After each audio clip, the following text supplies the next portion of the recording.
तो जैसे कि पिछला एपिसोड पे हमने देखा था कि टाइलर और उसके दोस्त ब्लू ईगल के अंडे चुराने गए थे और यह बात जब एलेक्स को पता चली तब वो भी उनके पास निकल गए थे। फिर जब टाइलर और उसके दोस्त ब्लू ईगल के अंडे चुराने की कोशिश की थी तब ब्लू ईगल उन्हें देख ली थी और इसी के साथ वो एपिसोड वही खत्म हो गए थे। फिर उसके बाद क्या हुआ वो हम आज का इस एपिसोड में देखेंगे, तो मेरे साथ इस एपिसोड के अंत तक बने रहना। तो इस एपिसोड की शुरुआत में हम ब्लू ईगल को देखते हैं जो अपने अंडे बचाने के लिए टाइलर और उनके साथी पर हमला करने जाती है और तभी वहाँ एलेक्स पहुँचते हैं। एलेक्स उन्हें उस अंडे को छोड़कर वहाँ से भागने के लिए कहता है, लेकिन टाइलर कहता है कि वो उस अंडे को लिए बगैर वहाँ से नहीं जाएगा। फिर इसके बाद वो सब उस अंडे को लेकर ब्लू ईगल के घोंसले से नीचे उतारने लगते हैं, लेकिन तभी ब्लू ईगल अपने पार से उनके रस्सी काट देती है जिससे वो सब नीचे रेत में गिर जाते हैं और रेत में गिरने की वजह से उन सब की जानें बच जाते हैं। फिर वो सब उस अंडे को लेकर वहाँ से भागने लगता है और ब्लू ईगल भी अपने अंडे को बचाने के लिए उनके पीछे पड़ जाती है। तभी एलेक्स टाइलर से ब्लू ईगल के अंडे मांगता है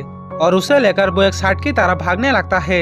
ये देखकर ब्लू ईगल भी एलेक्स के पीछे करने लगती है, लेकिन एलेक्स भागते हुए ब्लू ईगल के ऊपर चढ़ जाता है और उसके पंख पकड़ लेता है। इधर बाकी बच्चे ब्लू ईगल को भगाने के लिए उस पर पत्थर फेंकता है।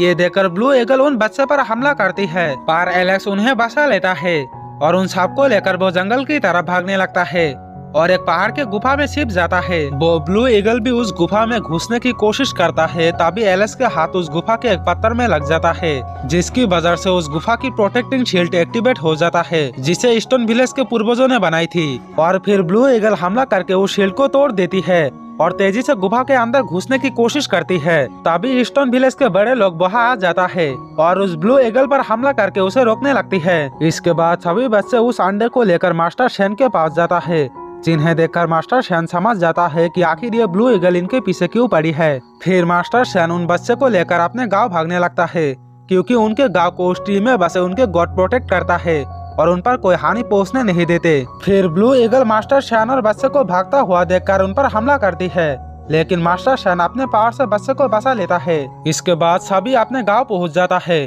ब्लू ईगल भी उनके पीछा करता हुआ वहाँ आ जाती है, पर वो उस गांव के अंदर घुस नहीं पाती क्योंकि उस गांव के शील्ड उसे अंदर आने से रोक लेती है।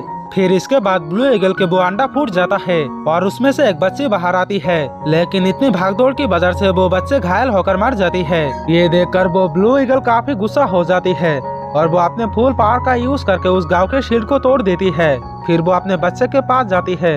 अपने बच्चे को मरा होता देखकर वो काफी रोती है और तभी गॉड उस पेड़ के टहनी को ईगल के बच्चे के पास लेकर कुछ जादू करते हैं जिससे वो बच्ची वापस जिंदा हो जाती है और साथ ही गॉड ने उस बच्चे के अंदर एक स्पेशल पावर भी डाल देते हैं। और ये सब देखकर वो ब्लू ईगल और एलेक्स काफी खुश हो जाते हैं। एलेक्स उस बच्चे के पास जाकर इन सब के लिए माफी मांगते हैं। फिर कुछ ही समय बाद स्टोन विलेज के एक आदमी मास्टर शेन के पास जाकर उसे बताता है कि हमारे पास जो खतरनाक माउंटेन है उनके टेप्स को किसी ने तोड़ दिया है। ये सुनकर मास्टर शेन कहता है कि अब वक्त आ चुका है और इसी के साथ सीन शिफ्ट होता है और हम जंगल में एक लायन बीस्ट को देखते हैं जो काफी घायल हालत में थे और तभी उसके चारों तरफ और कई सारे बीस्ट आकर उसे घेर लेते हैं और इसी के साथ ये एपिसोड यहीं पे खत्म हो जाते हैं। एपिसोड 3 देखने के लिए इस वीडियो को एक लाइक और चैनल को सब्सक्राइब करके बेल आइकन को ऑल पे दबा देना ताकि अगले एपिसोड आने के साथ साथ ही आप लोगों तक नोटिफिकेशन पहुंच पाए।